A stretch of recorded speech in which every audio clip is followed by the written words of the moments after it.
თბილისში აღმოსავლეთ პარტნიორობის ქვეყნების პრესის საბჭოების სამუშაო კონფერენცია იმართება. კონფერენციაში უკრაინის, მოლდოვას, ბელორუსის, სომხეთის და აზერბაიჯანის პრესის და მედიის წარმომადგენლები მონაწილეობენ.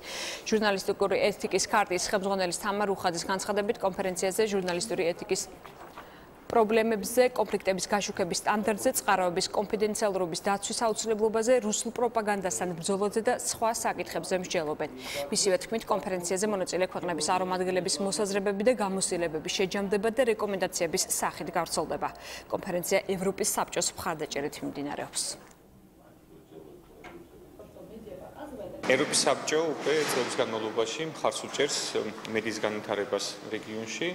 სხვადასხვა კუთხით, მათ შორის თვითრეგულაციის განვითარებას, ჩვენი მეზობელი და არამარტო მეზობელი ქვეყნიდან ჩამოვიდა თვითრეგულაციის წარმომადგენლები და ხიათ საუბრობენ იმ პრობლემებსა და საერთო საკითხების შესახებ, რომელსაც ყოველდღურად ისინი ეწყდებიან. პრობლემები, რაც ჟურნალისტიკას, მედიას, ეთიკას, თქვათ, აწუხებს ჩვენთან, ის აწუხებს სხვა ქვეყნებშიც.